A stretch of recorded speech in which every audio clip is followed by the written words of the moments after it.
Kita sudah menerima kedatangan utusan Allah yang membawa dinul tauhid, sudah. Kita sudah paham, sudah. Terus bagaimana langkah selanjutnya? Satu sisi kita dituntut untuk bertemu Allah, satu sisi kita dituntut urusan kebutuhan dunia. Lah niki cocok wis. Asline meneh arepe tak sampekno iku meneh. Tapi cek cepet saiki ae tak sampekno. Begini, Pak. Kita tidak munafik, Pak, ya. Kita tidak munafik walaupun siapapun kita yang sudah paham tentang bagaimana cara untuk makrifat pada Allah. Kita tidak munafik, kita pasti butuh urusan dunia. Itu pasti. Mungkin pribadi individu kita sebagai suami atau istri, okelah, kebutuhan pribadi kita lepas. Kita masih ada anak, istri, ya tak? Nggak munafik, Pak. Kita itu pasti akan dihadapkan Allah kebutuhan dunia. Apakah ini harus ditinggalkan? Jangan, Pak.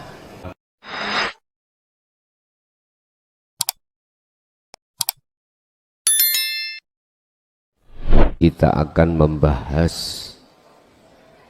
cara-cara Allah untuk melepaskan belenggu dalam hati kekasihnya. Cara-cara Allah untuk melepaskan belenggu-belenggu nafsu di dalam hati para kekasihnya. Sejarah kita umat manusia mulai zaman Nabiullah Adam sampai akhir zaman, manusia mayoritas disebut sebagai manusia itu pasti akan mengalami satu sejarah di mana hati kita itu jauh dari Allah, jauh dari Allah, yang semuanya itu disebabkan karena kita mengikuti bisikan-bisikan yang ditimbulkan nafsu dalam diri kita masing-masing. Bisikan nafsu itu di dalam diri semua umat manusia cuman satu. Innan nafsa la amaratum bisu. Supaya hati ruhaniyah ini berbuat jahat pada Allah. Dengan bentuk hati ini telah melalaikan Allah. Maksud melalaikan, hati tidak sadar bahwasanya semua yang berperan itu Allah. Akhirnya dijatuhkanlah kita iman pada selain Allah. Ketika saat manusia terbelenggu dengan hal-hal itu, maka Allah ingin menyelamatkan belenggu-belenggu tersebut pada diri manusia. Banyak ayat-ayat yang menjelaskan tentang cara Allah untuk membuka rantainya hawa nafsu atau belenggu pada hambanya.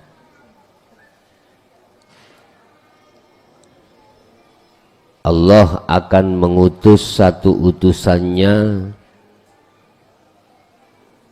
yang utusan itu minkum, dari bangsanya masing-masing, dengan bahasa yang miturut kaumnya masing-masing.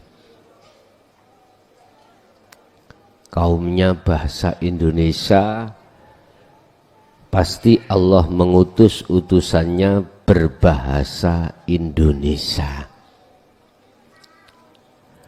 Kaumnya berbahasa Inggris, Allah pasti ngutus utusannya dengan berbahasa Inggris. Begitu seterusnya. Supaya maksud sesungguhnya itu bisa dipahami.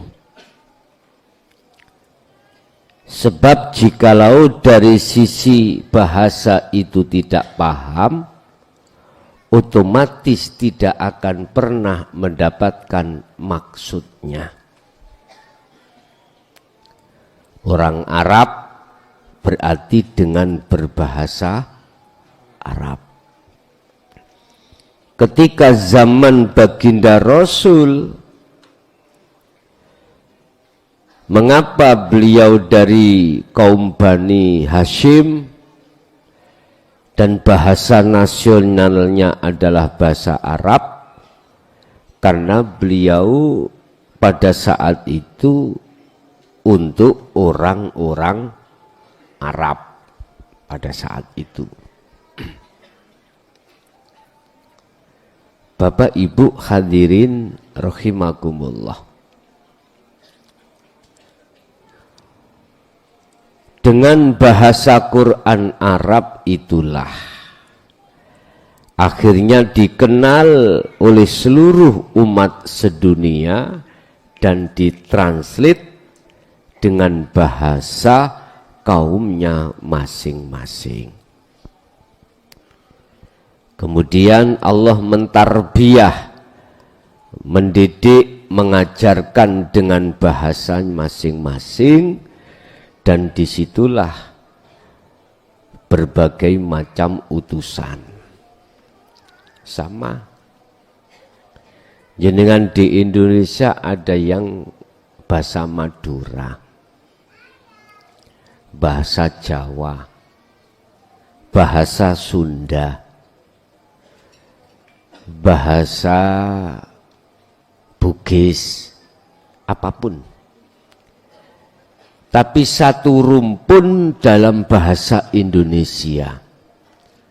Makanya mohon maaf jikalau saya 100% memakai bahasa Indonesia, sekalipun itu suatu saat muncul bahasa Jawa, ya maklumono.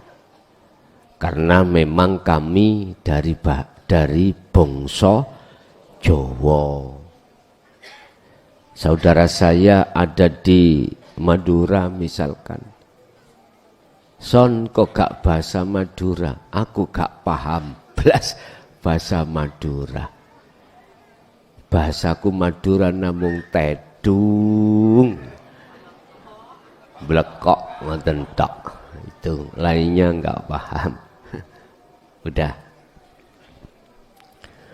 Proses awal Allah mengutus utusannya dengan bahasa yang bisa dipaham. Tapi setelah itu disampaikan, maka berikutnya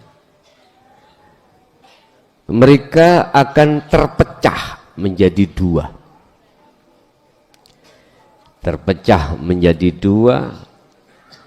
Satu golongan yang Allah sesatkan, yang satu golongan Allah kasih petunjuk. Berarti Gusti Allah gak adil. Adil justru perbedaan itu menunjukkan keadilan Allah. Sebab mereka mengapa satu tidak mau menerima, satu menerima. Itu asbabun nuzulnya mengapa Allah satu sisi menyesatkan, satu sisi memberikan petunjuk. Bapak Ibu, sejarah mengatakan bahwasanya setiap diri kita manusia itu mengkufuri, menolak, mengingkari atas semua apa yang disampaikan para utusan Allah. Semuanya. Gak ujuk-ujuk, gak tiba-tiba pertama langsung dia terima. Enggak. Ada sejarah tersendiri, ada zona tersendiri kita di antara beriman dan tidak, alias asak mamang. Sebab apa? Sebab pendidikan awal kita Bapak Ibu harus melewati hukum syariah terlebih dulu. Sesuai dengan kadar syariatnya masing-masing.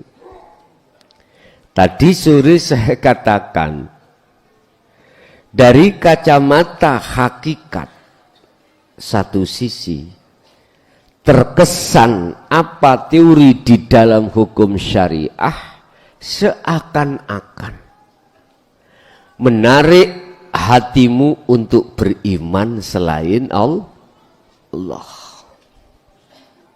Apakah beriman pada dirinya sendiri makhluk yang melakukan, ataukah beriman pada diri makhluk lain yang melakukan?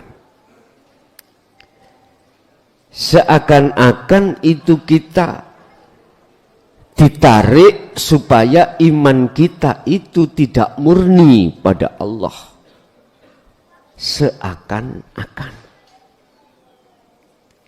Seakan-akan iblis nafsu dihadapkan kita itu menyesatkan kita. Seakan-akan. Sehingga nafsu atau iblis membuat perkara kesenangan dunia ini dihadapkan terhadap kita, akhirnya kita lalai alal akhirah, kepada alam akhirat. Yastahibbunal hayatad dunya. Mereka itu kalau sudah terjebur dalam kesenangan dunia, pasti alal akhirah melalaikan Allah, melalaikan kesenangan akhirat. Memang satu sisi dilihat seakan-akan nafsu itu menyesatkan kita, seakan-akan. Dan itu juga ada hujah dalil bahwasanya pekerjaan iblis, pekerjaan nafsu adalah menyesatkan Adam dan anak putu Adam. Sudah jelas secara syar'i. Tapi kita lupa terhadap kaidah yang mengatakan seluruh makhluk itu tidak bisa berbuat apa-apa alias seperti patung tatkala tidak ada yang mengizini atau yang menggerakkan. Kita lupa. Kalau kita ingat bahwasanya seluruh makhluk itu apa yang muncul dan timbul di dalam diri makhluk, apakah itu menyesatkan, apakah tidak? Kalau kita sadar sumbernya datangnya dari Allah, maka kita tidak berlarut-larut menyalahkan iblis. Gak berlarut-larut. Iblis tambah kenceng Pak, umpama sampai mungsuhi. Jenenge mungsuh Tambah apa? Tambah gregetan terhadap kita karena kita menganggap dirinya musuh.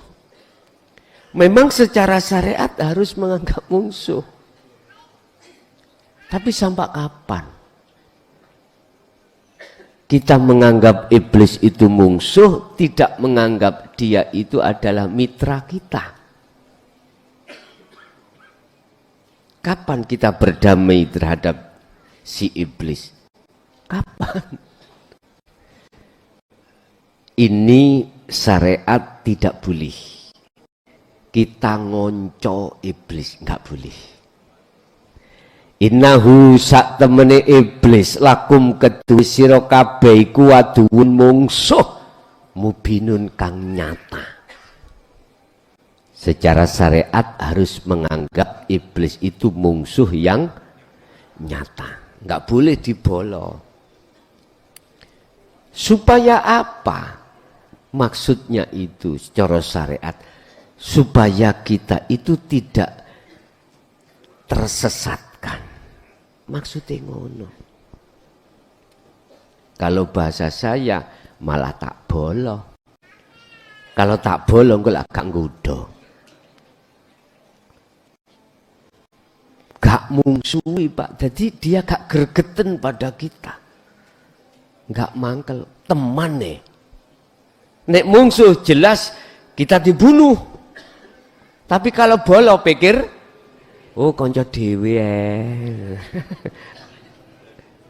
bolo dewi. Bolo dewi. Iki bahasa kesimpulan saya. Artinya kita tidak akan pernah menganggap iblis itu musuh. Iblis itu yang harus kita perangi manakala kita belum sampai pada Allah. Artinya tetap sampai kapanpun kita menganggap bahwasanya nafsu atau iblis itu musuh. Musuh. Sepanjang itu kita akan tidak sadar kalau iblis olehnya menyesatkan kita itu atas dasar izin dari nggak sadar kita. Mohon maaf, kita harus mengerti dan ingat. Ketika saat Allah itu mengutus utusannya untuk menyampaikan dinut tauhid dan diterima oleh hambanya, di situ Allah dawuh. Satu sisi Allah menyesatkan, satu sisi Allah memberikan petunjuk. Satu sisi Allah menyesatkan terhadap kita disebabkan asbabun nuzuli karena kita memperhatikan bisikan hawa nafsu.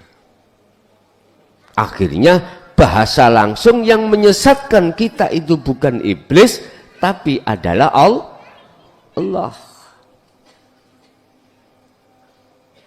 Kalau bahasa diruntut yaitu tadi. Mengapa asbabun nuzulnya Allah menyesatkan golongan satu? Karena kita ketika saat mendengarkan ajaran yang disampaikan oleh baginda Rasul, kita itu mengabaikan. Justru kita nyumanggakno. Apa sih nyumanggakno iku? Mempersilahkan iblis itu membawa kesenangan dunia itu dalam diri kita, akhirnya kita berjalan di atas jalannya nafsu atau iblis. Itulah maksudnya Allah yang menyesatkan sebetulnya. Iblis atau nafsu Allah jadikan sebagai alat aja untuk menguji kita apakah kita itu tetap konsisten dengan perjanjian awal ataukah kita memperhatikan apa bisikan nafsu itu. Makanya bahasa ahli suhud itu mengapa tidak ada jelek, tidak ada baik.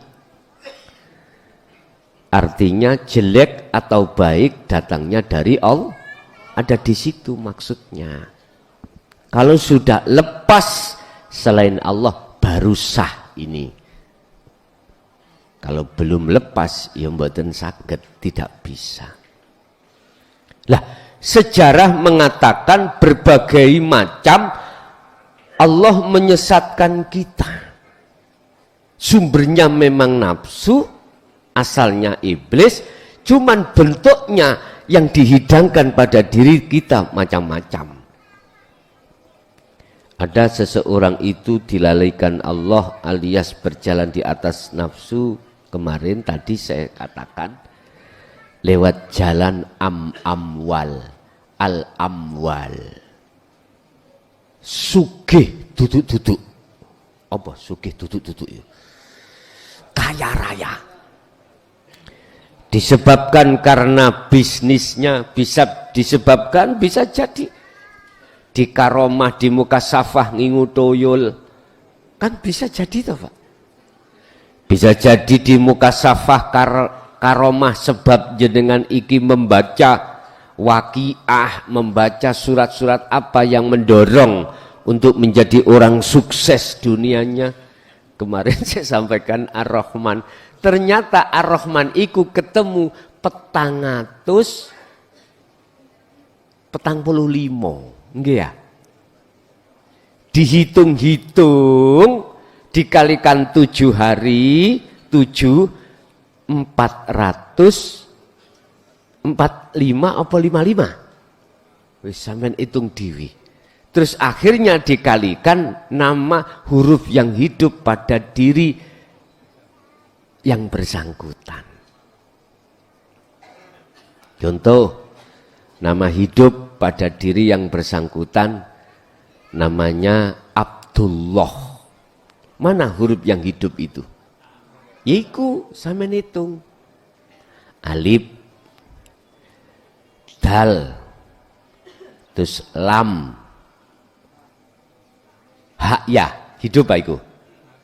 Oh, Abdullah mboten kepaten, hak kepaten. Alif, dal, lam, gitu nih. Berarti pinten? 3 ya. Berarti hitungan 445 dikali 3. Ya iki waconen. Bacalah di dalam salah satu 4 waktu asar, maghrib, jam 12 malam ke atas ba'da subuh. Tapi yaitu saya hanya mengijazahkan pada panjenengan yang sudah mengenal sirul asrar. Bila mana Anda meksoai, terus Anda nanti tertutup dengan kemewahan, aku gak bertanggung jawab. Karena sudah saya katakan, monggo silakan. Sejarah kita kebanyakan sebelum mengenal sirul asrar, kita itu kedahuluan kaya dulu, kedahuluan alim dulu, kedahuluan rumongso apik dulu. Inilah yang menjerat kita, sehingga Allah mengatakan yahjubuhum bi ilmihim wa amwalihim wa ibadatihim. Mereka itu ditutupi oleh Allah lewat amaliyah atau kemewahan duniawiyah ini tadi. Akhirnya ruhaniyah tidak akan pernah sadar kalau semua apa yang terjadi di situ karena Allah, bukan karena dirinya. Dia tidak akan pernah ingat semua karena Allah, justru hatinya karena dirinya. Udah, ini sampai berapa puluh tahun, macam-macam. Jenengan yang sudah pengalaman, Akibat ketika Allah menutupi yang kedua. Tadi sore saya katakan, Anda akan lalai tentang kehidupan akhirat. Itu pasti. Yastakhibunal hayatad dunya alal akhirah. Siapa yang sudah terjebak dengan keindahan, kenikmatan kehidupan dunia alal akhirah, mongko akan melalaikan kehidupan yang abadi, yaitu kekal. Bahasa sederhana, Anda akan dikatakan selalu lalai datang Allah, walaupun Anda tiap saat waktu sholat tetap lali. Walaupun Anda tiap malam Jum'ah membaca Quran mulai pagi sampai subuh khatam, tetap masih dikatakan lalai pada Allah.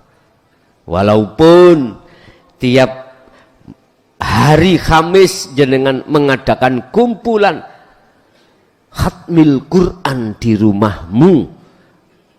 Sebab gini Pak, ada loh Pak keyakinan gini, biar usahaku tambah lancar, tak undang no anak yatim, tak undang no hafid dan hafidah tiap minggu, supaya usahaku betul. Betul, iku gak salah. Betul. Tapi iku sama halnya dengan ini sampai ini menyimpan bom waktu. Meledak susu. Gak percaya? Ayo, dilung kasih tak ngambil kopi sih.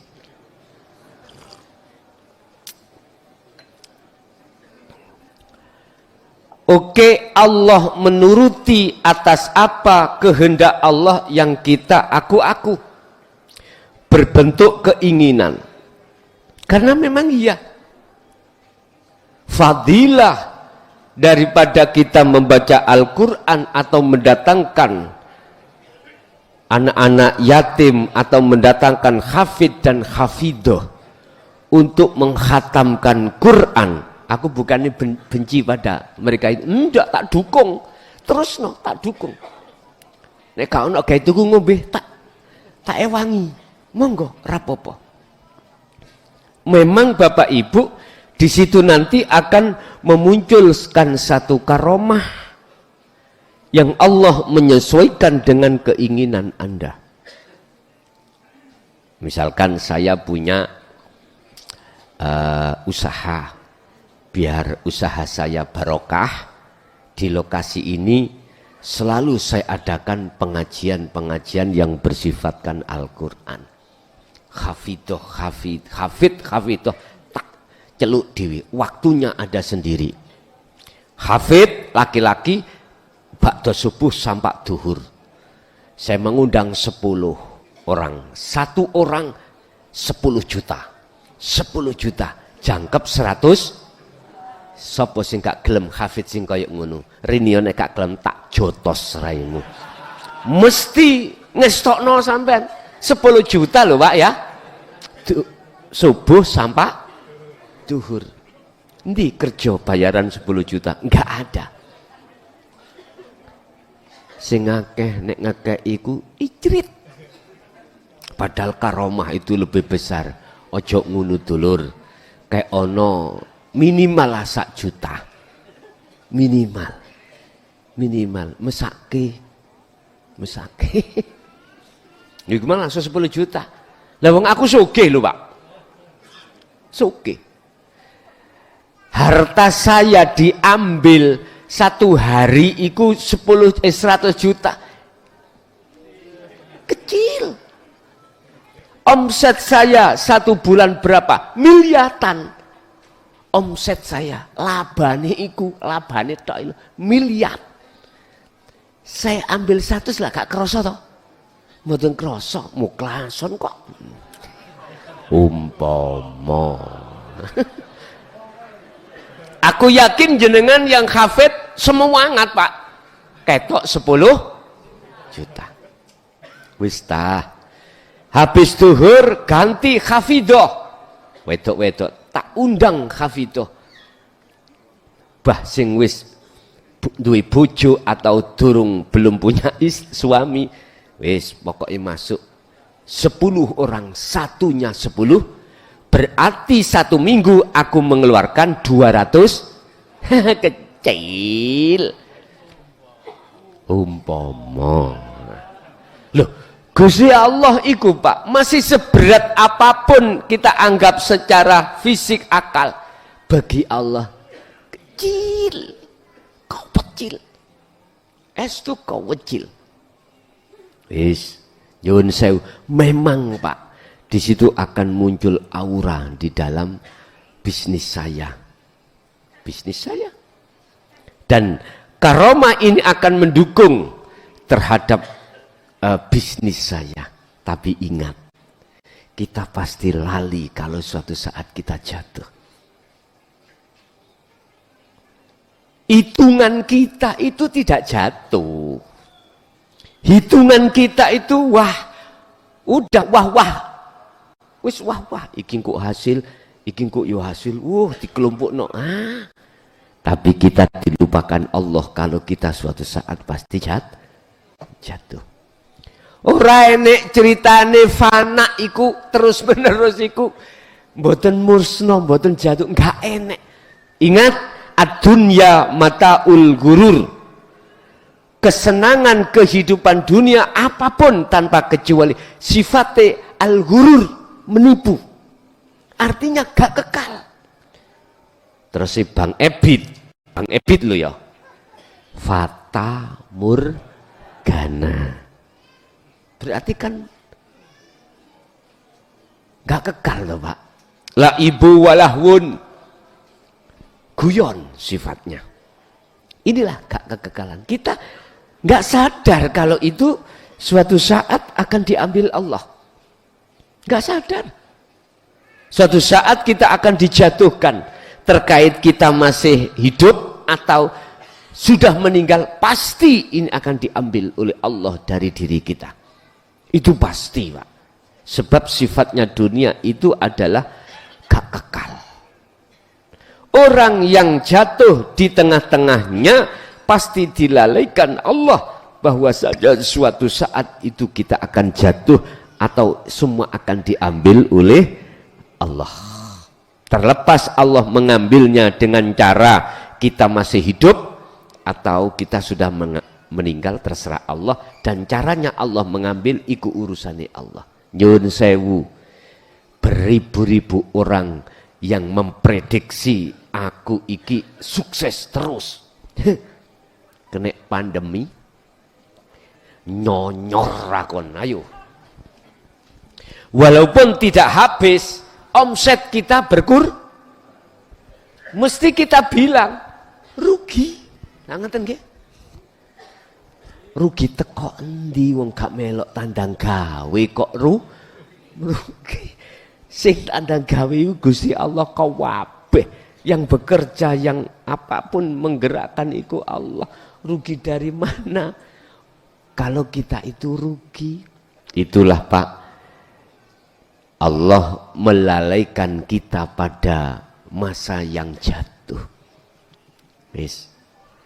Apa maksud Allah menjatuhkan kita?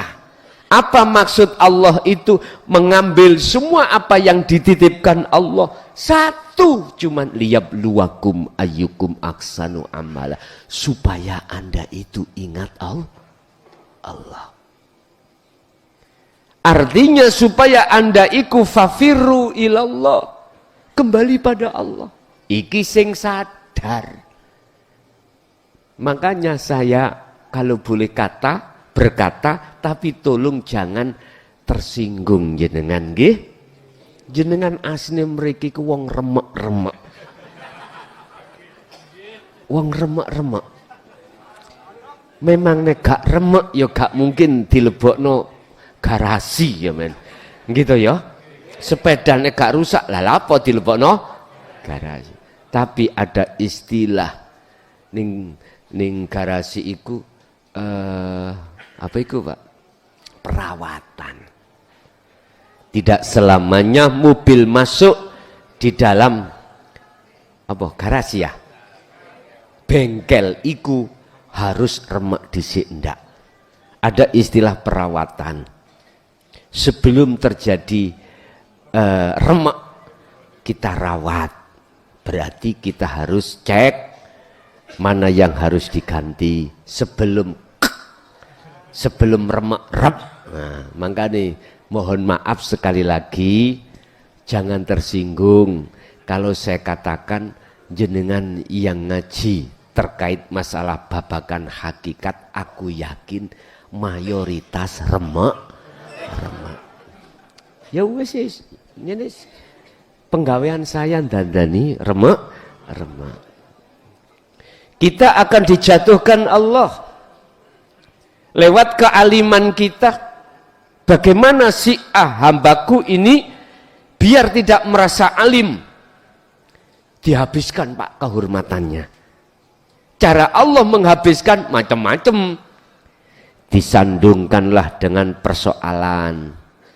Bagaimana caranya masyarakat itu tidak mengatakan beliau baik, biar masyarakat mengatakan dia itu adalah jelek. Itu cara Allah.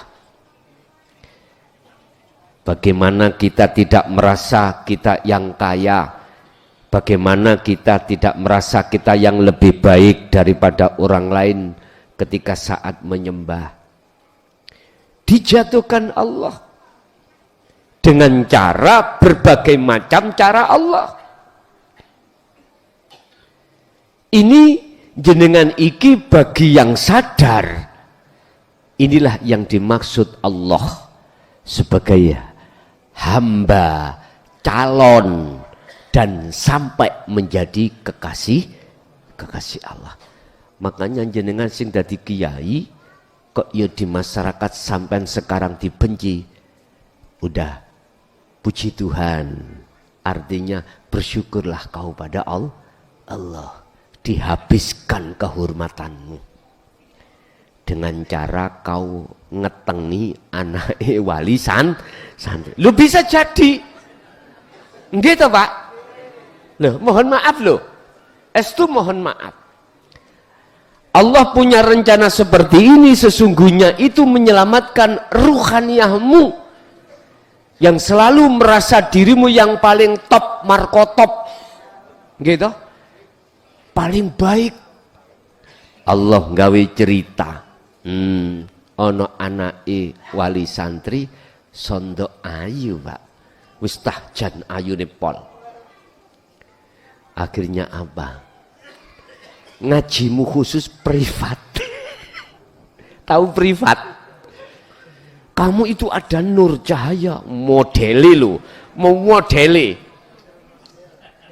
supaya dia mau sendiri. Awalnya memang di privat Pak. Terus ini rencananya Gusti Allah itu.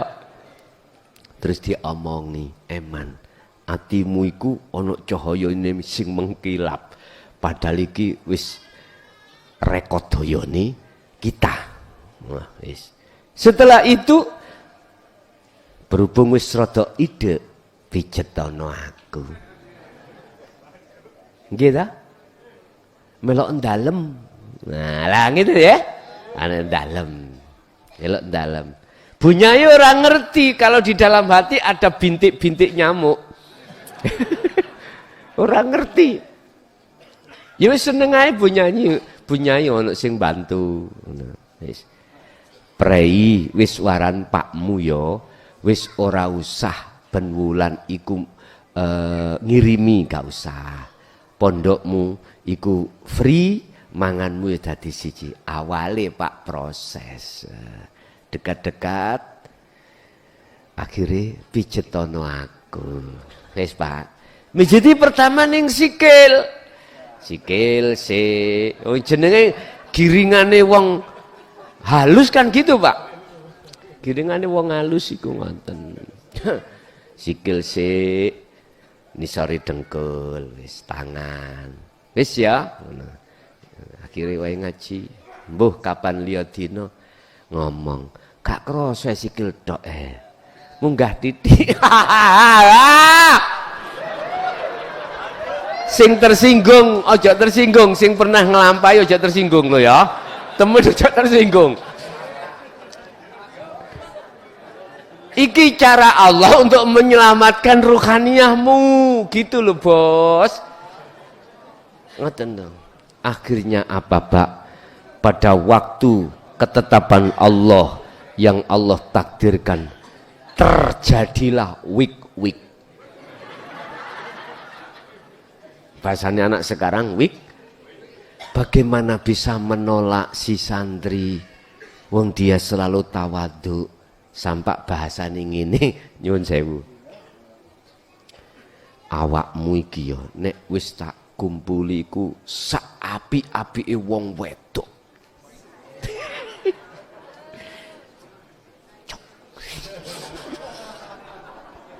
Nafsu itu selalu begitu.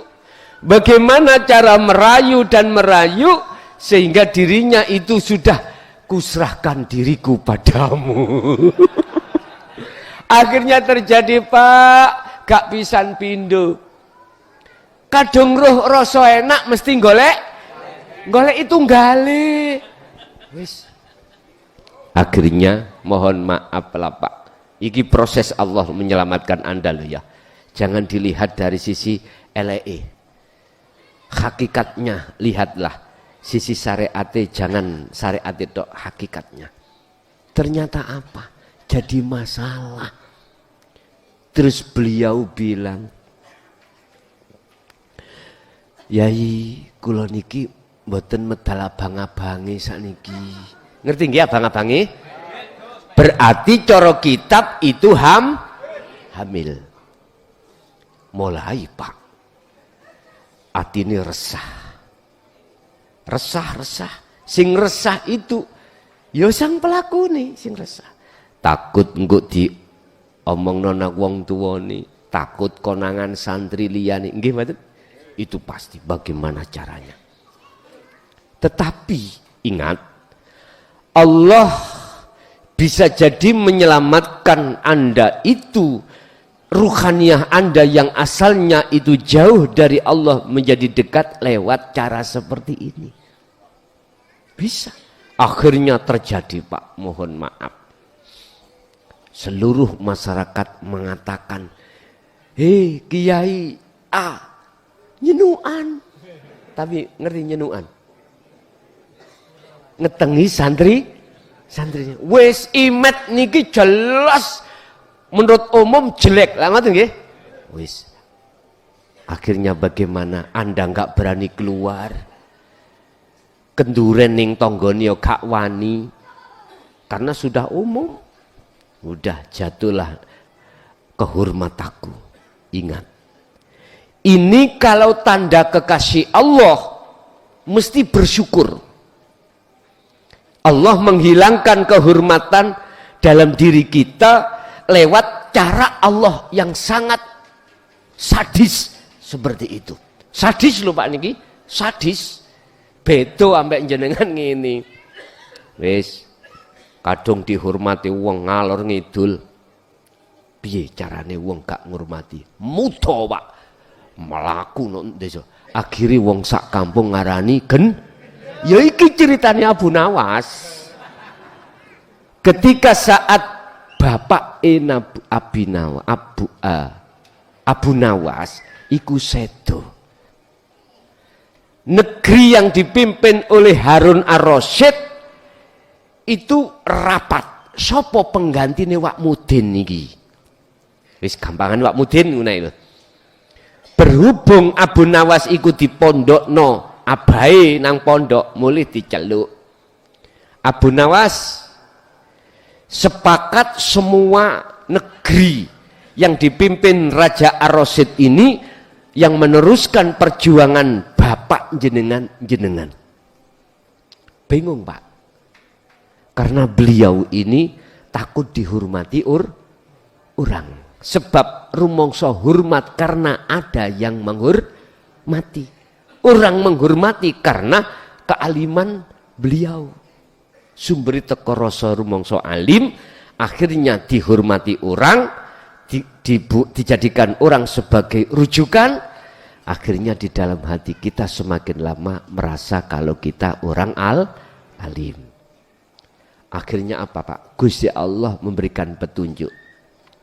Besok mau dilantik Abu Nawas. Abu Nawas niku adalah Mimbadil Aulia. Ono kitabe. Gue ngaji kitab iku mesti ceritane guyokno. Wis, situk mawon. Ketika Abu Nawas besok mau dibeat oleh Raja Ar-Rasyid, cara sekarang itu diikrarkan dilantik, malam itu dapat petunjuk dari Allah. Apa isinya? Abu Nawas, mudo awakmu ngomelo ngumeti negeri. Akhirnya ya Pak, malam itu Abu Nawas telanjang bulat. Wis, mbuh gak iso mbayangno aku. Jalan-jalan seluruh negeri Harun Ar-Rasyid. Akhirnya yang memutuskan tadi penggede-penggede Abu Nawas itu berpikir, loh Abu Nawas gendeng. Nek dikongkon mimpin apa wargane gak tambah gendeng. Akhirnya Pak diubah. SK yang sudah ditandatangani tadi oleh Harun Ar-Rasyid tinggal melantik dawek-wek. Akhirnya apa? Abu Nawas selamat. Selamat. Ini cara Allah untuk menyelamatkan kekasihnya dari perkara-perkara itu. Makanya sering saya mengatakan kekasih Allah itu gak mesti ngaji ngene iki ora. Gak mesti pakaiane dinas disawang iku ala Arab. Misalnya nggih. Ala Syekh. Ndak. Kekasih Allah itu bisa jadi setiap hari, setiap saat. Suale camping. Gak harus bertausiah di podium. Enggak. Gak harus selalu itu. Iku suka-suka Allah. Suka-suka Allah. Makanya ketika saat dilibas kehormatan kita terkait kita merasa jadi orang mulia, bersyukurlah kepada Tuhanmu bahwasanya dibalik kita diringkes semua kehormatan itu nilai satu, Allah bermaksud untuk hatimu mendekat kepada Allah dan menjauh terhadap masyarakat. Wis iki benjing niki tentang kholwat iku maknane apa sih? Menjauh dari pergaulan-pergaulan yang bersifatkan syariat. Nek dulu tinggalkan anak istri pergaulan apapun udah nang alas atau nang kamar enggak keluar-keluar dulu Pak. Kalau sistem besok yang ku sampaikan tidak seperti itu. Wis, Allah bisa jadi caranya melibas kehormatan. Kita backsis kita adalah pembisnis, bisnismen, gitu. Kita semuanya punya, mau beli apa bisa. Kita pasti akan dilalaikan Allah, suatu saat kita akan jatuh dari itu semuanya. Artinya semua akan diambil oleh Allah. Terkait kita masih dalam keadaan hidup di dunia ataupun kita sudah meninggal dunia, pasti itu akan diringkes oleh Allah, digulung oleh Allah, dan semuanya itu semata-mata supaya si hamba ini mau kembali kepada Allah. Fafirru ilallah. Tapi bagi mereka yang Allah ambil setelah bersamaan dengan kematian, inilah yang dimaksud Allah, qad khasiral ladzina kadzdzabu biliqa'illah. Sungguh sengsara bagi orang-orang saat di dunia bergelimpangan dengan urusan kenikmatan dunia sampai mati dia itu mendustakan alias tidak mau bertemu oleh Allah.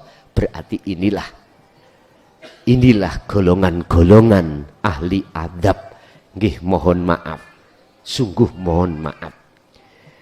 Lah, mereka yang dijatuhkan Allah terkait duniawiyahnya Pak, dari asalnya kita menjadi orang yang kaya raya menjadi orang paling miskin. Ingat, sadarlah, berterima kasihlah kau pada Allah. Dengan posisi yang seperti ini mudah sekali jenengan untuk kembali pada Allah. Tinggal pertanyaannya, sadar atau tidak kita kalau kita suatu saat akan mati? Sadar atau tidakkah kita dituntut oleh Allah sebelum kematian? Pertemuan dengan Allah itu harus terjadi. Aku yakin kalau jenengan termasuk yang dipilih Allah sebagai kekasihnya, maka jatuhnya ekonomi Anda pasti tidak akan menjadikan kau semakin jauh pada Allah, tapi kau akan mencari bagaimana caranya kau takarub, mendekat dan bertemu Allah. Nikmat sekali. Itu beberapa cara Allah untuk melepaskan belenggunya hatimu yang menjerat hatimu selama ini menjauh dari Allah. Itu Allah lepaskan, akhirnya bisa Anda berangkat mendekat dan bertemu Allah.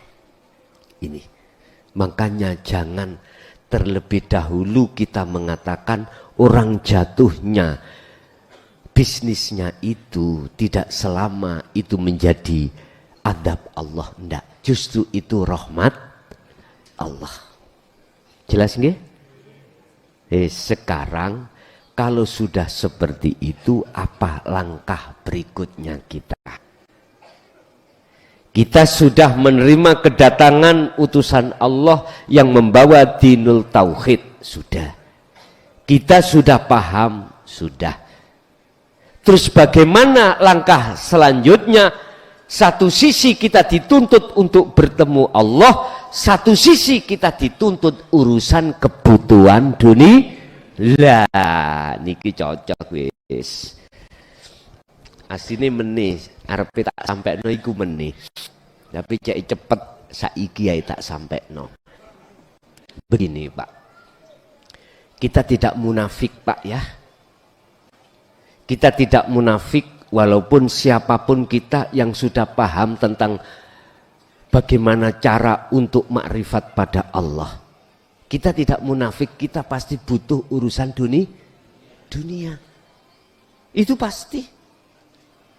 Mungkin pribadi individu kita sebagai suami atau istri, oke lah, kebutuhan pribadi kita lepas. Kita masih ada anak, istri, ya dah? Enggak munafik, Pak. Kita itu pasti akan dihadapkan Allah kebutuhan dunia. Apakah ini harus ditinggalkan? Jangan, Pak. Jangan. Tetap ini harus kita lakukan. Apa yang menjadi kebutuhan jasmani kita, otomatis di situ kita harus sesuai dengan apa yang Rasulullah sampaikan terhadap kita. Tergantung poksi kita di mana. Kalau poksi kita itu sebagai pedagang, lanjutkan daganganmu. Poksi kita ditaruh Allah sebagai petani, ya jalankan pertanian itu. Penelayan silakan. Pejabat silakan. Itu sebagai kebutuhan-kebutuhan keluarga kita masing-masing. Tetapi di sela-sela itu, aku yakin Allah itu tidak hanya tengok-tengok ning ngarepe imaman. Allah itu tidak hanya bertempat di tengah gua alias tempat sepi tok, ndak. Allah itu juga di tempat-tempat keramaian. Inilah cara Rasulullah ketika beliau dididik oleh Allah, wadhkur isma rabbika bukrata wa asila, pagi sampai sore. Itu istilah aja, Pak, itu istilah aja, artinya kita masih berurusan jasmani dengan urusan dunia, tetap itu berjalan. Wa minal laili fasjud lahu fasabbihu lailan tawilan. Walaupun posisi ruhania jasmania kita sudah dalam keadaan istirahat, tidak ngurusi urusan dunia, maka tetap apa? Mulai ayat 2526 Al-Insan itu, hati tetap diutus Allah untuk selalu ingat pada Allah. Yang kumaksud ingat zikir di sini adalah sadar hati ini dengan cara menetapkan akunya Allah yang berperan atas segala hal apapun tanpa kecuali. Ini Rasulullah seperti ini. Berarti secara jasad kerja ya kerja, ngurusi bisnis ya urusi bisnis, tapi hati sampean harus selalu sadar sing ngurusi iki Gusti Allah. Sifat kudrat iradahnya iku Allah. Tugas kita itu hanya di situ, Pak. Gini ki yang dimaksud illa liya'budun. Gini ki ya ini. Sebetulnya yang dimaksud illa liya'budun itu di situ. Ada etika hatimu untuk terhadap Allah lewat bertajali, lewat kesadaran hati bahwasanya semua yang berafal, semua yang berperan hanyalah hidup dalam diriku. Itulah wujud Allah yang sebenar-benarnya. Yes. Oleh sebab itu jenengan jangan sampai suudon pada Allah apa yang dihadapkan jenengan kali kula, walaupun itu secara syariat disebut musibah. Walaupun ini musibah, tetap hati jenengan kudu husnudon. Kalau Allah menyelamatkan hatimu dari berbagai cara nafsu, membikin hiasan untuk hati kita. Ini hanya bisa diterima oleh para calon kekasih Allah. Selain itu nggak bisa. Cara calon kekasih Allah ini, selain itu tidak bisa diterima. Akhirnya sumpek bin sumpek alias susah, wis ngalor ngidul, dikejar-kejar bang, hutang ciut, utek sampan imane sudah wis nek ngene sing enak mati. Akhirnya apa? Dengan modal uang 10.000 dibuat beli tampar gandol. Pagi-pagi polisi podo teko, si A melet. Nah, berarti bunuh diri. Ini kalau sudah nggak kuat, Pak, biasanya orang itu spekulasi sudah.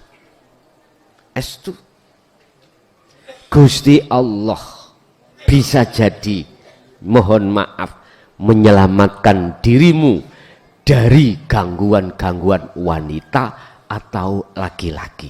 Estu jenengan dipisahkan Allah antara istri dengan suami, jenengan pun suudan dulu nang Allah. Bisa jadi jenengan ini hidup di tengah-tengah lingkaran ular yang berbisa atau tidak berbisa.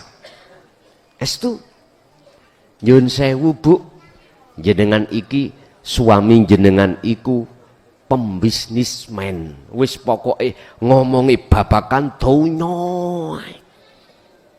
Loh, jenengan di situ andai kata suami jenengan ikuti sosor mentok, ya bersyukurlah pada Allah, karena Anda akan dilepaskan Allah dari ular yang setiap saat dan waktu nguntal jenengan.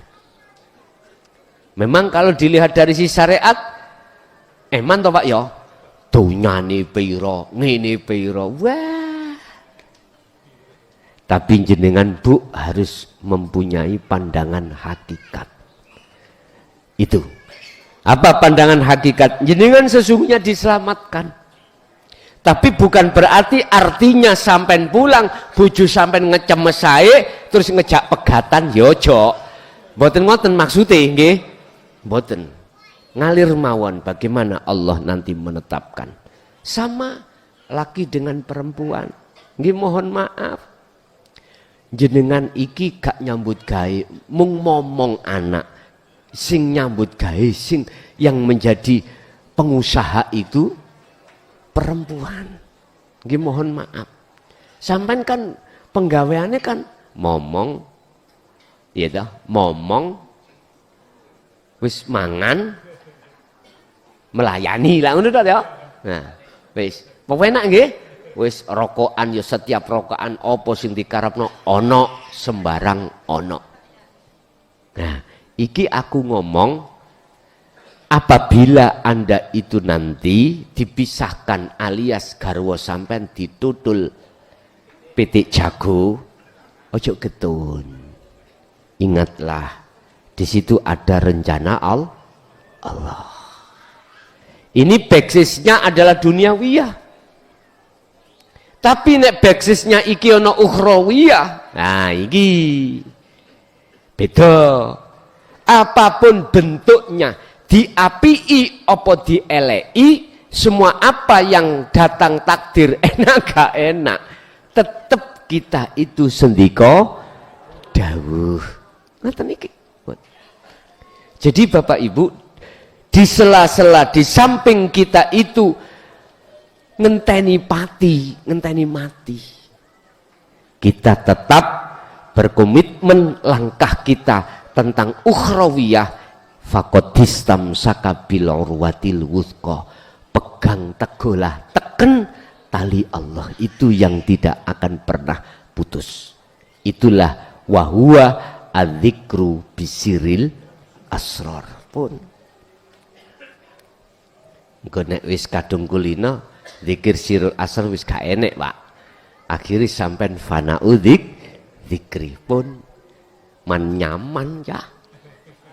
Man nyaman ya niki pun. Wis apa rupane dunya kenikmatan kebutuhan ngalir aja. Sing penting ruhaniyahmu itu selalu bertemu Allah di saat di tengah-tengah kau bisnis, di tengah-tengah jenengan menjalani jasmania itu dengan makhluk. Tadi pena gini kita sing dimaksud orang-orang inna akramakum indallahi atqakum. Sesungguhnya takwa itu di mata Allah derajat yang paling luhur, yang paling tinggi. Ya ini tadi. Inilah kekasih-kekasih Allah. Bapak Ibu hadirin jamaah rahimakumullah, besok untuk bintek dasar tauhid tinggal hari besok ya toh, penetapan pengukuhan apa mujahadatun nafsi. Oleh sebab itu sebagai kebiasaan, sebagai penutup pertama, ini sifatnya tidak ada paksaan, Pak. Sing kersa tuku mercon monggo, sing ora ya rapopo. Artinya ada nilai apa di balik penyumetan, penyalahan mercon kembang api ini? Ada maksud tersendiri. Kalau boleh saya membuka adalah itulah bentuk daripada sifat-sifat yang ada pada diri jenengan. Makanya nanti pengurus mercone lumpukno kapan terakhir, nanti saya tak duduk, alah nggak usah lama-lama di situ, diletakkan di mana, tolong kasih tahu saya. Nanti habis itu nanti kita malamnya kita sumet ya dong. Malamnya kita sumet. Dan kemarin Pak saya merencanakan, tapi rencana itu betul-betul rencana Allah, tapi secara dohir kelihatannya kok gak terlaksana. Jenengan ajengi kula hibur Romakawi asli nih. Nggih. Romakawi. Ngerti Romakawi? Bang Haji Roma Irama itu. Sama nak roh Bang Haji Roma Irama sing menyanyi ku tak? Tak undang ke, ngoten lho. Tapi sing kawe. Lah kula mboten saged nembus. Ternyata beliaunya ada udur. Sing asli ada udur sehingga nggak bisa. Duh, piye kira ngeten. Nggih. Alasan nggak bisa hadir alias udur, aku nggak usah nyebutno lho Pak ya, nggak usah nyebutno, karena itu pertimbangan kita. Sebetulnya besok minggu itu saya itu ngundang Roma KW plus asli nih, ngaten dah, plus asli nih. Tapi pertimbangan saya lihat-lihat sehingga ada udzur, akhirnya kelihatannya nggak bisa.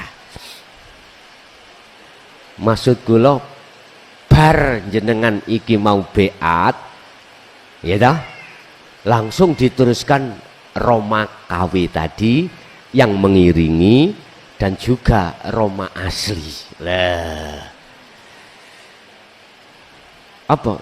Menghibur jenengan, menghibur jenengan. Tapi kelihatannya Allah belum mengizinkan, ya sudah, nggak apa-apa. Bon. Bapak Ibu hadirin jamaah rahimakumullah, udan-udano rapopo. Itu. Udan-udano. Lah nek pas sampean meni nyumet mercon kok udan, ya mbuh. Ya karo isok muni apa gak ya gak ngerti. Jadi isi daripada ledakan daripada mercon tak sesuaikan dengan sifat yang ada di dalam hatimu. Ngoten. Hatimu bagaimana? Hatimu isine ulo ya gambare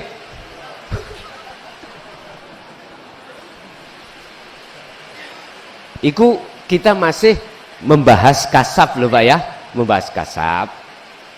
Makanya saya sendiri tidak boleh memaksa wajib membawa mercon, ndak.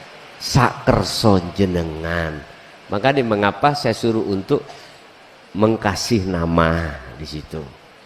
Saya suruh untuk ngasih nama sesuai dengan nama sampai masing-masing. Nanti jenengan akan tahu sendiri, oh ini merconku, oh ini bukan. Tahu nantinya itu. Wis dengan sendirinya akan tahu sing muni ki merconku apa duduk sesuai dengan apa yang Allah beritahukan terhadap kita masing-masing.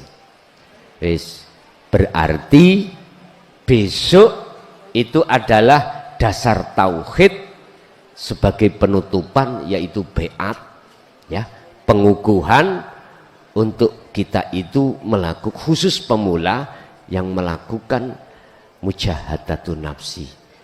Khalwatnya, mujahadahnya baik ibu maupun bapak yang masih sir di sini sampai 40 hari terhitung mulai besok, monggo sakerso. Yang sir karena di rumah, ingin di rumah meneruskan khalwatnya, monggo. Semuanya itu tidak harus khalwat di pondok, ya ndak. Bisa itu dilakukan di rumah. Sakerso jenengan. Sebab tujuan khalwat adalah pelepasan diri dari selain Allah, mensucikan diri dari selain Allah yang sudah bersemayam di dalam hati kita. Setelah itu suci, barulah diterima Allah untuk pertemuan. Monggo saenake besok ati sampean iku diketuk Allah harus di pondok, ya udah sampean ikuti di pondok. Besok diketuk oleh Allah di rumah, ya sampean mengalir mawon, ikuti di rumah. Berbagai cara alasan Allah untuk mengetuk hatimu di pondok atau di rumah, ada alasan Allah tersendiri. Nanti diberitahukan jenengan, entah ada persoalan pertimbangan keluarga, ataukah kesibukan, ataukah hal yang lain.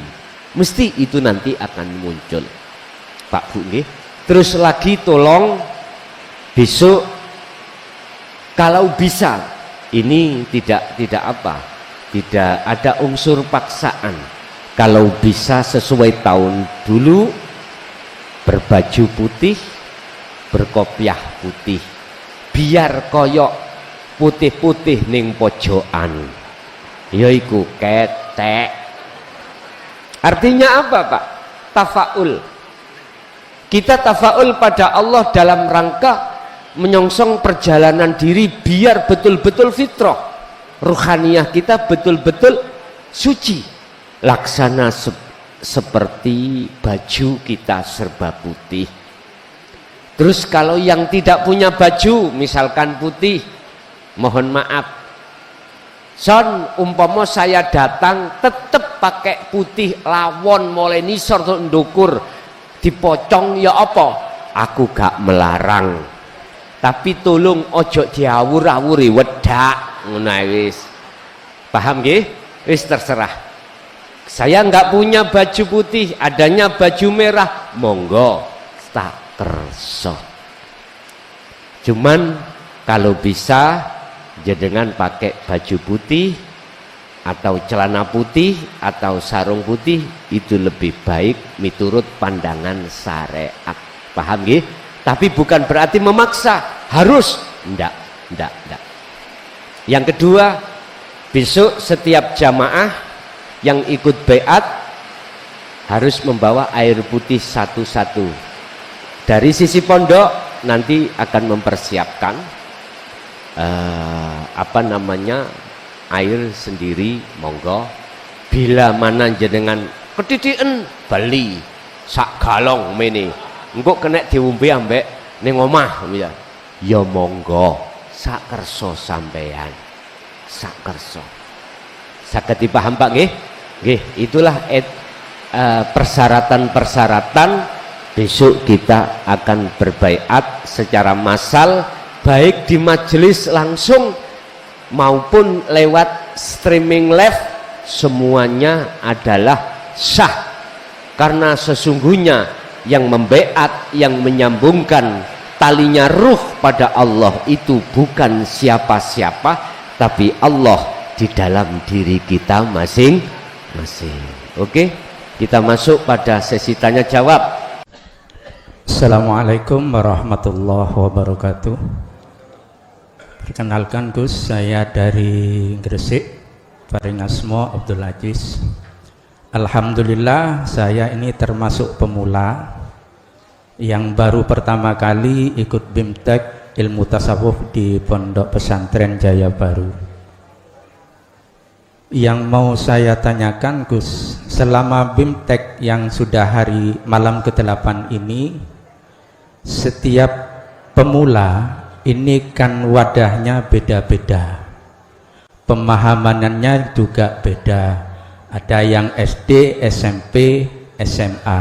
Ada yang diterangkan saya klasifikasi ini ada 3. Ada yang sudah dong, setengah dong, dan masih belum dong.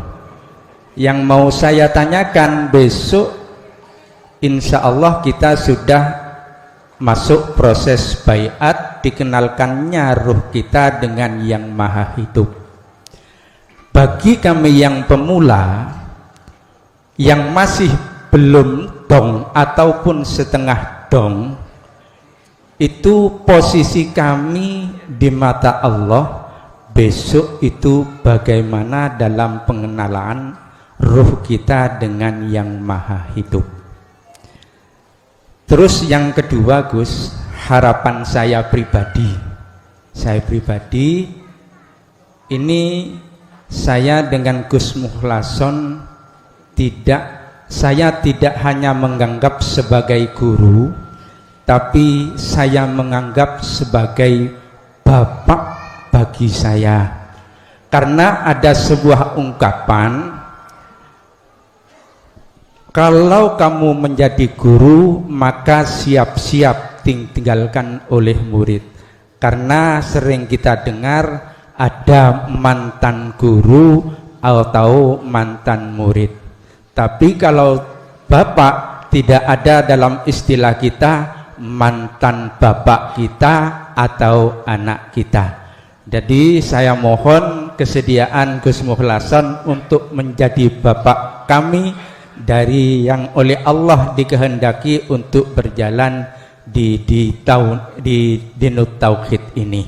Mungkin itu yang dapat saya sampaikan, mohon pencerahannya. Wassalamualaikum warahmatullahi wabarakatuh. Waalaikumsalam warahmatullahi wabarakatuh.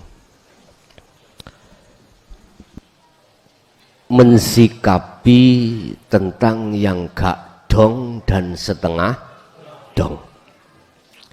Di mata Allah, saya bila mana melihat dari sisi antara talamid dengan ustadz, antara abi dengan waladi, jawabannya iku urusaku, tanggung jawabku.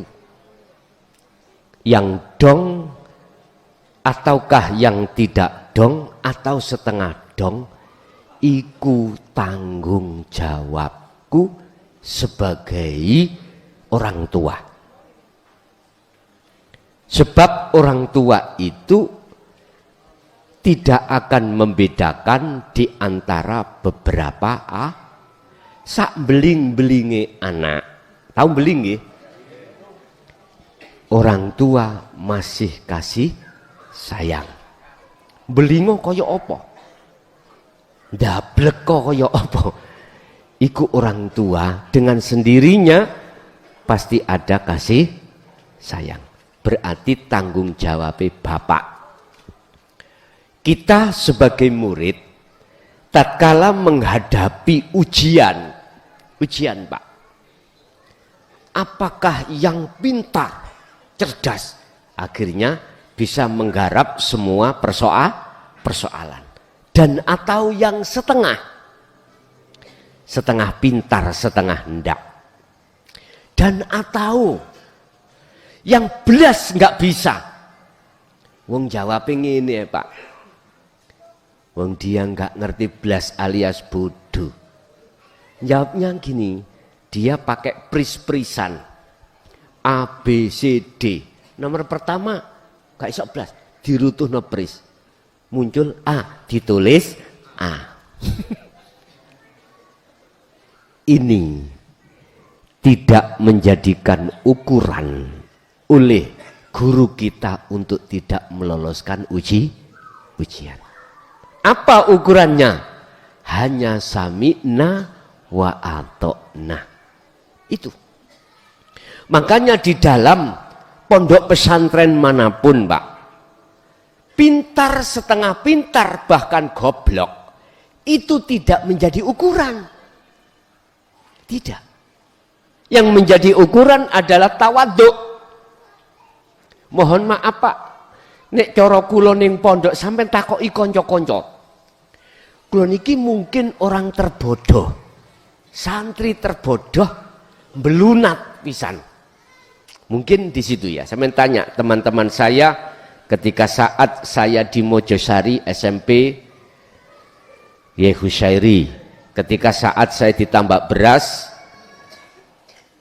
pada waktu itu adalah putranya Mbah Hasbullah sinten mawon. Teng mriku ada Yai Najib, Yai Anas, siapapun. Tanya teman-teman saya, kelasan yang pondok iki apa nek gak turu ya mblakrak, mbeweling lah ngoten lho. Pol belinge. Udah. Tanya lagi yang dekat-dekat aja di Kediri, di Pondok Pesantren Darussalam. Iki durung ono anakku apa gak iki? Ojo ditiru nger, ojo ditiru. Tanya saudara saya nek ngirim saya tak jamin gak tahu ketemu. Ketika ngirim itu saya tidak ada di Belakrak Pak. Tapi mereka tidak tahu Belakrak kemana saya. Nggih mohon maaf. Tapi yang kujaga satu Pak. Saya itu pernah dari mustahik saya atau munawib niku guru di pondok ini disuruh ke depan membawa kitab disuruh muroti. Seingat saya adalah disuruh muroti kitab nahwu apa? Alfiyah. Jadi tak buka, teles Pak. Tak buka, saya kan disuruh untuk membaca dan memuroti toh. Tapi teles. Mengapa teles? Karena nangis aku. Nangis. Akhirnya kitabnya teles. Mengapa nangis? Ora iso. Tapi saya ditakzir, bahasa ditakzir di sana itu dikongkon ngadeg mulai jam 7 sampai jam 12. Saya ridho, ikhlas. Udah, saya takdim di situ. Terus lagian munawib saya, bahasanya kitab saya disuruh untuk lalaran. Mohon maaf. Makanya saya keras sekarang itu kalau mendidik anak terhadap kitab. Wajib apal, wajib paham. Ngono. Sekarang, nek dulu saya yo gak apal, yo gak paham. Saya disuruh untuk setor hafalan sorof Pak. Bagaimana aku bisa? Wong aku gak apal. Yo jegideg. Yang namanya sandal itu Pak ya. Para murid-murid di gedong itu tak hitung ada 400. Sandal itu kalau masuk itu kan ngadepin ke sini nggih. Saya disuruh muter.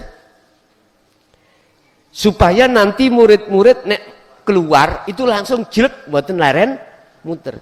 Lah ketepaan saya itu sama bareng dengan Gus Imam. Sama, podo belakrakane Yohan dengan saya. Ngoten niku saya gak berani untuk melakukan apa yang dilakukan beliaunya. Beliaunya itu gini, sandale si A sing kiwa ditukar si B sing tengen. Jadi bengong. Lah saya gak berani. Terutama sandalnya guru. Wis tak jeknong ini beliaunya biar langsung.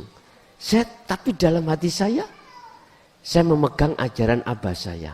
Apa? Takdim. Tetap terus gitu. Bisanya takdim awakmu, takdimu kepada Allah, jangan takdim terhadap makhluknya. Udah, memang sudah dibimbing mulai sejak kecil. Oke. Lah, di situ ketika saat saya pulang tahun 95, Pak, terus buka pondok dan lain sebagainya, kaget teman-teman. Iki muklasan piye? Pungkasan piye kok ngene? Sampai jangankan teman-teman saya, guru saya yo heran. Kelason iki opo iki? Tapi guru saya munawib dengan mustaqib sebelah almarhum Pak. Pernah munawib saya itu saya dalam posisi ngene iku tidur hampir 1 tahun. Malah kagetan nemen. Lho muklason kok gendeng. Ya udah. Itu semuanya cerita aja Pak. Jadi pandai, setengah pandai, bahkan bodoh kita di pondok itu tidak menjadi ukuran. Jenengan tadi jangan khawatir. Jangan khawatir. Yang dong, setengah dong, bahkan gak dong belas. Sing penting nanti jenengan iki mesti dibekali cara bagaimana untuk khalwat yang benar. Udah tawadu onang Allah. Udahlah Pak. Sampai mungkin pernah mendengar otodidak. Tahu otodidak? Orang membenahi satu televisi, dia nggak pernah belajar ilmu elektro. Tetapi berhubung dia itu praktek terus menerus, bagaimana akan tahu kesalahan. Oh titen. Ada tuh Pak ya? Ada orang yang ahli elektro, bikin apapun, dasarnya dia nggak pernah belajar. Itu dunia nanti. Allah akan membuka semua sir-sir rahasia, asrornya sebuah ilmu, baik di dalam kasyaf, lebih-lebih di dalam musyahadah. Itu nanti. Sehingga jenengan akan ngerti rahasia di belakang semua rahasia Allah. Sing penting jenengan ini tawadu onang Allah. Pun paham nggih?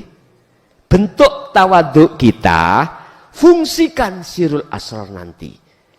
Udahlah Pak, nanti jenengan kalau sudah ditarik Allah di musyahadah, apa yang tadinya tidak paham alias gelap tentang ilmu sir, langsung dibuka Allah. Itu yang pasti. Itu yang pasti. Pasti. Makanya jenengan yang pinter uto sing dong, setengah dong, belas gak dong, jangan khawatir. Wis. Bahasa syariat itu tanggung jawab orang tua. Tanggung jawab orang tua. Wis. Bapak Ibu, untuk yang kedua terkait masalah proses kita untuk ilmu amal istiqomah, kami sudah terangkan Pak. Guru akhirat itu memandang murid itu bukan murid, tapi anak sendiri. Artinya kasih sayang itu pasti. Bentuk kasih sayangnya apa? Setiap saat dan waktu, walaupun kita sebagai anak nggak minta didoakan, itu sudah masuk dalam fattabi'uni. Siapa yang mengikuti aku, kata Rasul, secara otomatis ikut benderanya beliau. Jangan khawatir sampai terkait masalah untuk bisa sampai ke Allah. Sing penting kuncinya adalah jenengan tawadhu'o nang Allah. Wa minal laili fasjud lahu fasabbihu lailan tawilan. Sebagian di antara waktu-waktu itu Pak, fasjud, tundukkan dirimu itu dalam hukum hakikat. Fasabbih, bersihkan semua apa yang bersarang di dalam hati kita, yaitu syirik khafi itu, dengan cara memfungsikan sirul asrar. Ada di sini. Nggih, jangan khawatir Bapak jenengan.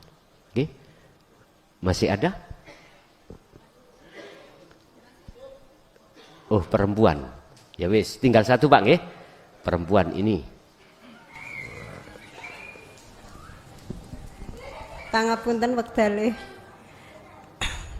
Keterangan sonten kala wau menika mengenai nafsu basariah. Di antara pemberontakan nafsu basariah adalah ketika kita mendapatkan takdir yang tidak enak. Yang kami tanyakan di sini adalah ketika kita berdoa untuk melewati takdir atau diganti takdir tersebut dengan takdir yang baik, apakah doa itu termasuk pemberontakan atau syirik khafi itu tadi. Kemudian yang kedua, mohon maaf, yang saya pahami dari dinu tauhid diantaranya adalah pemahaman tentang al-malikul haqqul mutibin, dan di situ kami menggarisbawahi bahwa ada pemahaman la ilaha illallah atau la ilaha illahua, kemudian selanjutnya la ilaha illa anta, dan seterusnya yang paling tinggi adalah la ilaha illa ana. Yang kami tanyakan di sini adalah ketika kita masih dalam pemahaman la ilaha illallah dan juga la ilaha illa anta, kami di sini masih membayangkan ada khalik dan ada makhluk, yang di situ kita sebagai makhluk adalah diberi hak untuk berdoa atau memohon. Kemudian untuk kita sampai kepada pemahaman la ilaha illa anta, la ilaha illa ana, bahwa di situ kita menghadap, lah mohon untuk kami bisa sampai pada pemahaman seperti itu, Abi. Sembanuan. Assalamualaikum warahmatullahi wabarakatuh. Waalaikumsalam warahmatullahi wabarakatuh. Janganlah kau minta pindah kehendak dan ketetapan dan takdir Allah, sekalipun kehendak dan ketetapan iku qobdi, untuk dipindah ke basti. Saya ulang, janganlah kau yang sudah mengenal la ilaha illa anta, ya, ini Anda itu minta dipindahkan dari Qobdi ke Basti. Jangan. Tapi teori ini gak cocok kepada golongan la ilaha illallah wa huwa. Gak cocok. Mengapa kita tidak boleh? Karena etika. Sebab walaupun kita tidak minta pindah, nanti ada waktu sendiri yang ditentukan Allah untuk pindah.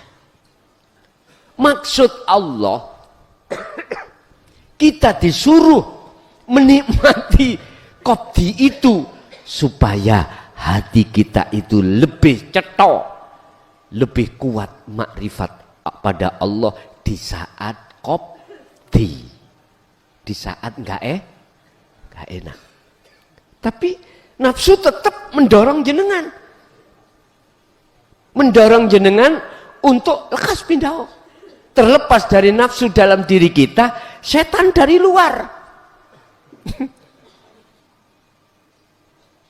Entah itu dari teman, entah dari anak, entah dari suami atau istri. Dipaksa. Bapak Ibu, tetap etikanya nikmati. Qobdi itu nikmati. Perkara takdir enggak enak, nikmati. Jangan pernah minta pindah. Tapi bila mana Anda itu minta pindah, itu sama halnya kita itu tidak percaya pada Allah. Kalau tidak percaya pada Allah, sejak kapan Allah itu Anda tidak percaya? Lawang Anda itu sudah di la ilaha illa anta. Sudah yakin kalau Allah dekat. Sudah yakin kalau hanya Allah yang menguasai segala hal apapun, termasuk Qobdi ini. Makanya dengan begitu Syekh Ibnu Athaillah mengatakan, jangan pernah kau untuk minta pada Allah pindah status. Jangan. Biarlah status itu berlalu, nanti dengan sendirinya Allah akan ganti status. Ini ada kaitannya pembahasan keterangan makom sabab dengan makom tajrid. Nah, di situ nanti ada pembahasan di dalam hikam makom sabab dan makom tajrid. Udah, itu yang pertama. Untuk yang kedua terkait masalah apa tadi Pak Bu? Kata tulis. Bu, yang kedua apa? Nggih? Nggih napa? Oh, iya. Udah. Sudah menjadi tabiat dan karakter. Bagi kita yang masih ada di la ilaha illallah dan huwa, da'a itu kita artikan minta. Semuanya Pak Bu, semuanya akan menjadikan da'a itu meminta. Ud'uni dari da'a, memohon. Mengapa memohon? Karena kita tidak terima dengan keadaan. Iya. Karakter kita mau gak enak mesti minta enak. Yo inilah karakter nafsu. Semuanya Pak Bu. Semuanya kita kalau masih ada di tauhid itu, siapapun kita mesti seperti itu. Cara umpama kula kiai Pak nggih. Kiai umpama iso ngaji kuwi terus mbentino, nek iso dobel supaya amplope ya dobel. Saya keterbukaan diri saya gak bicara orang lain. Terus amplop yang ngono, ya nek iso ya sing ngukeh, moh sedikit nggak mau, itu nafsu mendorong. kandel. Didelok lu ya wis. Mosok dibuka. Keliru duit ewonane wong bowo yang dikasihkan kita. Akhirnya apa yang terjadi di hati kita? Ngerewel, Pak. Saya, Pak, bukan jenengan. Saya. Karena saya ini masih kenal tauhid la ilaha illallah dan huwa. Itu pasti seperti itu, Pak. Kalau kita kerja, kalau bisa menghasilkan banyaknya itu sudah. Karena suka-suka kita itu di situ. Mohon maaf. Kecuali Anda sudah ada di anta. Bahkan sudah sampai pada anak. Nggak berani, Pak, sampai niku minta-minta atau mengatur Allah. Sebab sesungguhnya aslinya yang diatur itu hamba, bukan kholik. Sehingga da'a itu diartikan oleh golongan panjenengan yang sudah di la ilaha illa anta sebagai menghadap, bukan meminta. Memang syariatnya Allahumma, tapi hakikatnya hati sampean itu tidak memandang terhadap makhluk yang diminta, tapi sampai niki menghadap kepada urip, sehingga jenengan tidak mengakui kalau jenengan iku yang berdoa, karena keakuan jenengan iku lepas. Berarti mosok sih Allah njaluk, Allah minta lah, enggak toh? Enggak. Mosok sih wong iki barangi Allah, diambil Allah sendiri, terus di situ diartikan Allah minta kepada Allah. Jadi bahasa meminta bagi Allah itu tidak berlaku. Inilah yang kumaksud syariat berdoa, hakikat sampean iku menghadap. Loh, ngono loh. Apabila ini terjadi dikarena sikon. Tapi kalau sikonnya lebih banyak jenengan tidak berdoa, itu pasti diem aja. Cara bahasa manusianya itu udah nggak ada reaksi meminta.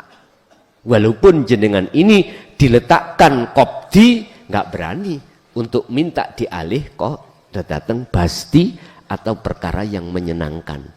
Ibarat sakit iku kopdi, sembuh itu pasti. Sudah, bagi mereka yang sudah melaksanakan dzikir dengan berjalan dengan benar, udah ngalir aja, udah begitu. Tapi sistem niki boten saged ditukno, diberikan terhadap golongan kita yang masih di tauhid la ilaha illallah wa huwa, boten saged, bertolak belakang. Makanya Syekh Ibnu Athaillah itu kalau mendidik orang yang berdagang itu gini, Pak. Senengo daganganmu manakala enggak laku. Susah daganganmu manakala laris. Lah gak cocok toh, Pak ya? Nggih, mboten cocok nggih. Miturut umum lah gak cocok toh. Lho sing gak laris saya golek dukun sekirane laris kok. Inilah perbedaan di antara dua sistem. Satu sistem sukanya nang Allah, satu sistem sukanya nang dunia. Al-Fatihah.